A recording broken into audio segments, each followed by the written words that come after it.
up, self-healers? Lisa Lightfeather here. Welcome to my channel, Closing the Gap. We make a conscious effort to meet you where you're at on your healing and your spiritual journey. Today's topic, I have to first, before I get started, I have to put out a trigger warning. The topic is on the end of life for the narcissist. When they get to the end of life, right? I'm very aware that everyone has different cultural beliefs. Everyone has different religious and spiritual beliefs. And I'm not trying to overstep boundaries or disrespect anyone else's religious or spiritual beliefs. I'm simply here to give you a way to cut energetic cords and release the narcissist. The goal of this practice is to ensure that the narcissist and yourself do not come back on another contract in another lifetime. That once the narcissist is out of your life, that the contract is closed, right? Again, I'm very aware of the different cultures, the different beliefs, and how everyone handles and processes their trauma differently. Some empaths may handle the trauma in a way of saying that they're happy that it's over. I'm just glad it's over. Some empaths may handle the trauma in a traumatic way of, depending on where the empath is in their life, depending on where the empath is on their healing journey, they may handle the trauma, the fact that the narcissist is transitioning in a way of just great hurt and pain, and they're going to miss them and they love them and things of that sort.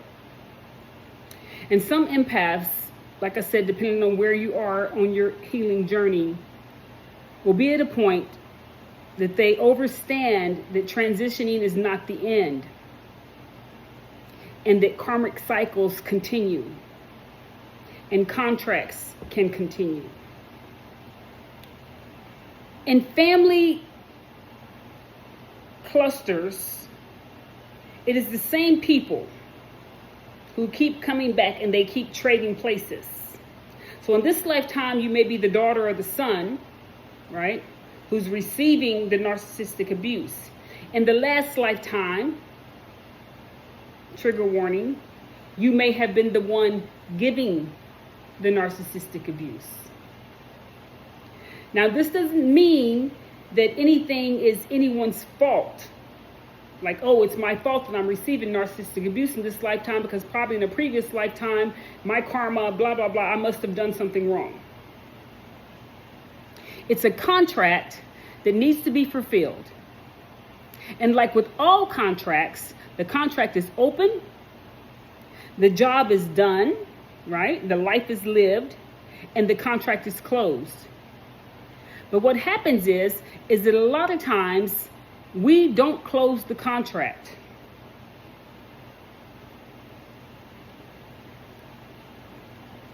We perceive that the end of the life of the narcissist is the end of the situation.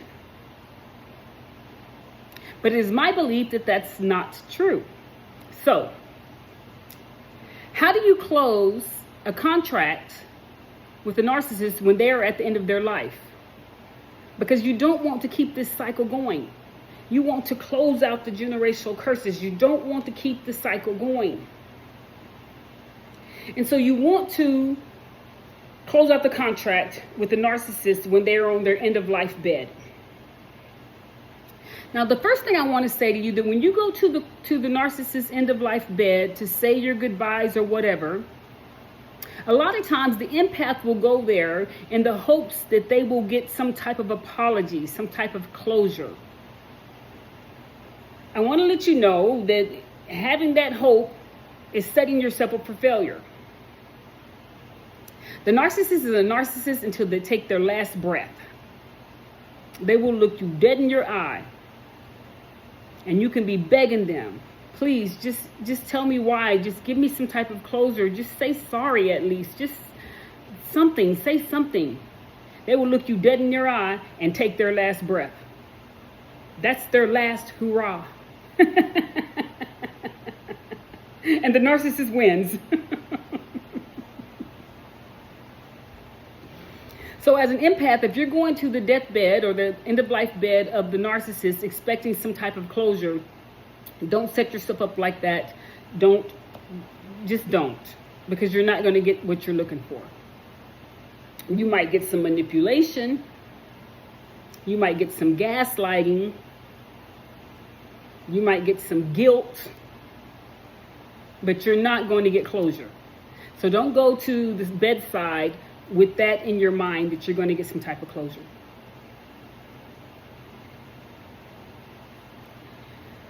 So, how do we close the energetic contract at the time of the narcissist transitioning? You can also do this after they transition, but if you can be there by the bedside and do it, I believe it's more powerful. So when you go to see the narcissist, the first thing you want to do is you want to go with a spirit of forgiveness.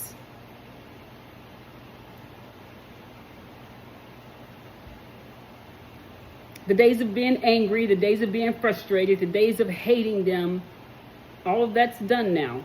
You want to go with the spirit of forgiveness.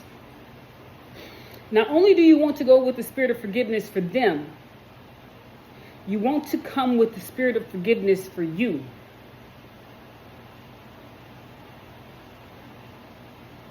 Why?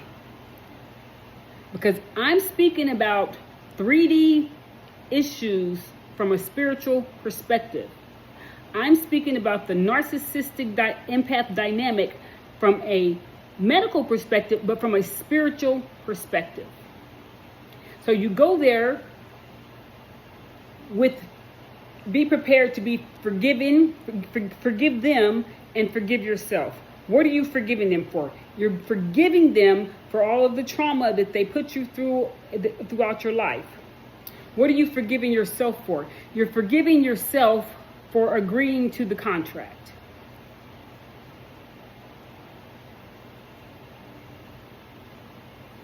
There was a contractual agreement that you would be birthed by this person, or that you would marry this person, or that you would give birth to this person. There was a contractual agreement that was made in the spirit realm before you ever came back here. You came down here to learn these lessons. The narcissist simply kept the agreement. The narcissist simply kept what was in the small print that the empath failed to read. So you want to forgive them. You want to thank them for the lessons. Now, if you want to, you can say, maybe we can come together under different circumstances in the next lifetime, but I wouldn't advise it. You forgive them. You thank them for the lessons. You thank them for keeping their end of the contract. You thank them for keeping the bargain. You thank them for keeping their appointment. You let them know that many lessons have been learned and you're grateful for the lessons along the journey. This may be difficult if the empath is in the midst of pain caused by the narcissist, or if the empath has not healed. But this message is for the healed empath. When you're ready to be there, when you're ready to see the fact that transitioning is not the end.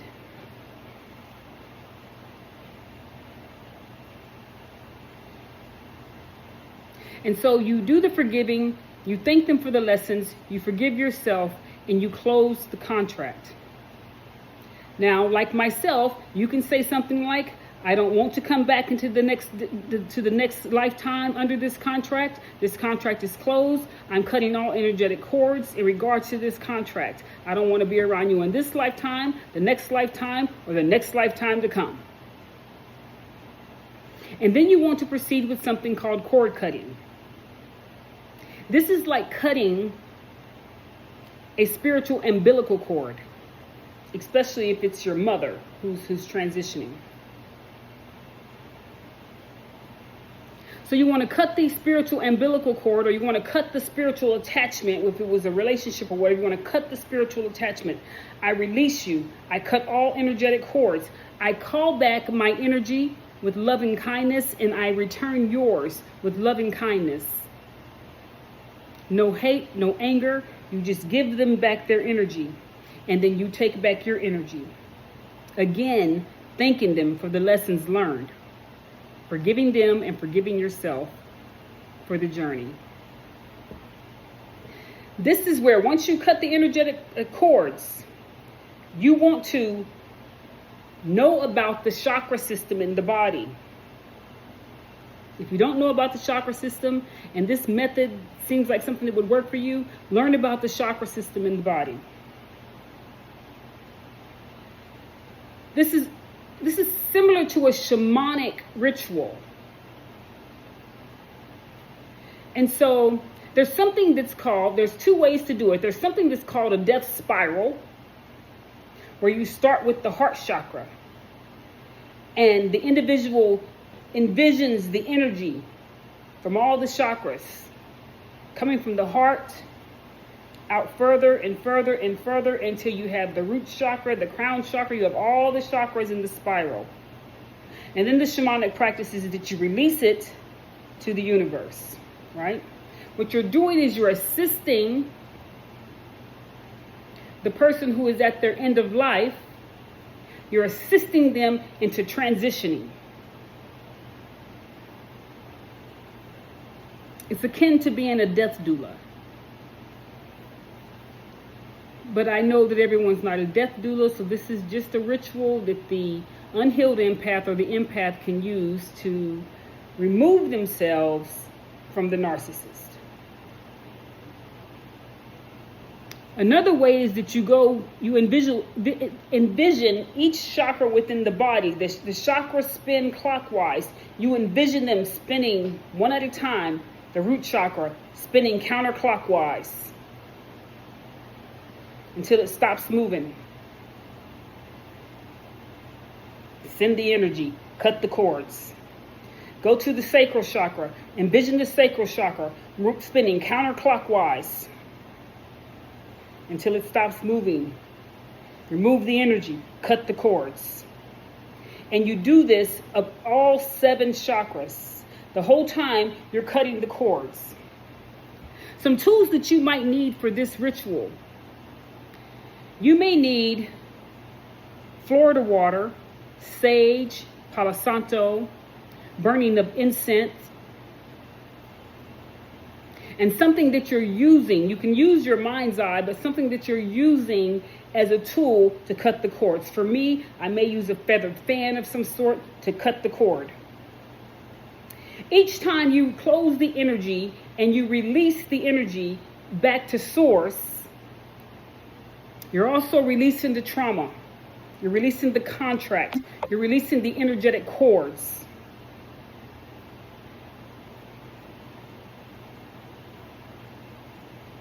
Once you are finished closing all the chakras and releasing the energetic cords, you can go over again of how you forgive yourself and you forgive them and how you want to close this contract in this lifetime and lifetimes to come. That the mission is complete, the lesson has been learned. In closing the chakras, what you're doing is you're ensuring that the person isn't in between worlds. That the physical body transitions, but the spirit stays in the room.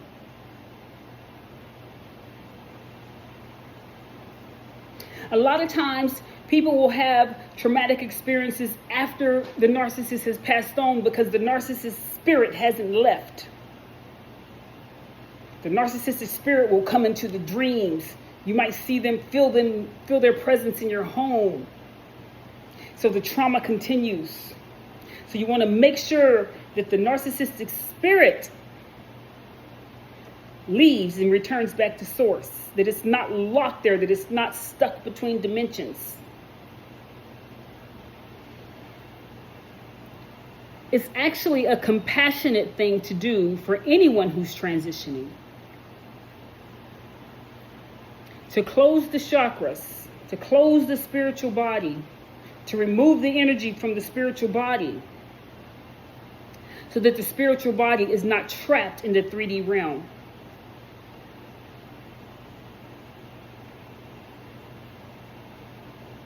If the spiritual body gets trapped in the 3D realm and you can feel their presence which can cause additional trauma,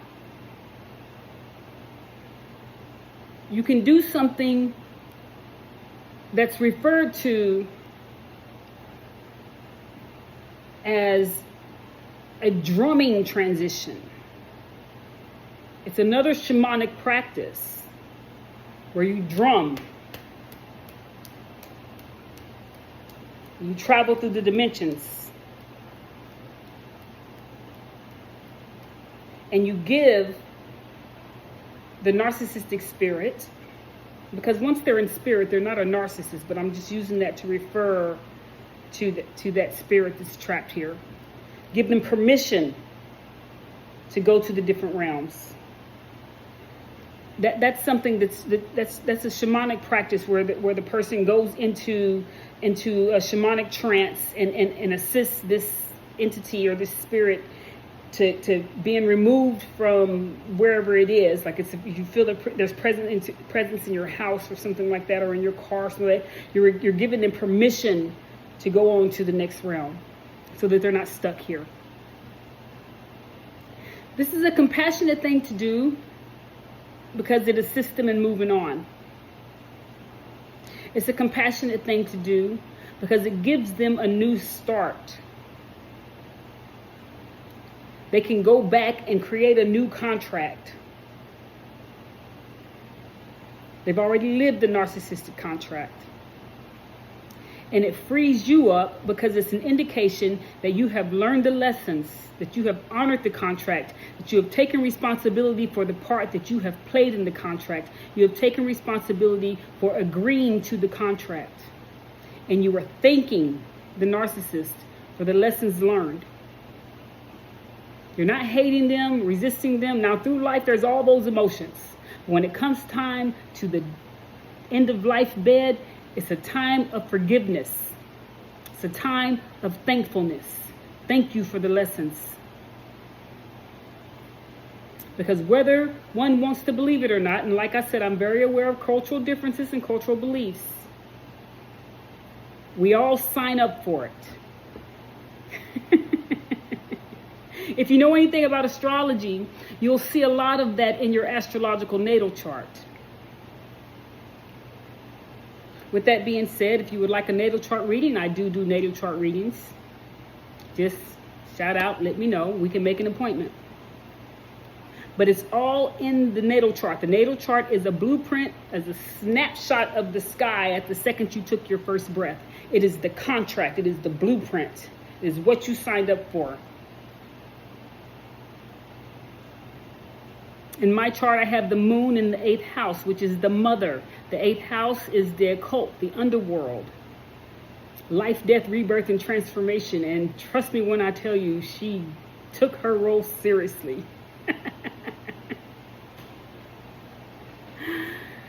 Anywho, that's what you want to do. You want to close the contract. You want to forgive yourself and them. And I gave you some pointers on how to close the contract. If you have any questions, don't hesitate to drop them down in the comment box, and I will try to answer them to the best of my ability. You can also research it. I'm sure there's plenty of research out there on the topic, possibly, but you can also research it, and so you can get a better understanding, a better grasp on what I'm sharing with you. Yeah. But at the end of the day, bottom line up front, you want to close the contract, so that the cycle just doesn't continue. Because they could transition and then come back in your next child or your next grandchild, because the contract is still open. So you want to close that, right? You don't want them to come back and manifest into your next child, your next grandchild, or something else, some other, your nephew or niece or something. You want to close the contract. Your dealings with this individual and this individual spirit is over. Well, I could go around in circles as I feel myself doing, so let me close out right now. Thank you for tuning into my channel, Closing the Gap. We make a conscious effort to meet you where you're at on your healing and spiritual journey. Don't forget to like and subscribe. And if you're really feeling my vibe, don't forget to hit the bell notification. Leave a comment. Go ahead and like now, because just like this video ended up in your algorithm, it was because someone liked it. So go ahead and like it for other people to get this information, because somebody needs to hear this. Somebody needs to hear the empath side of the story. We'll see you next time here on Closing the Gap.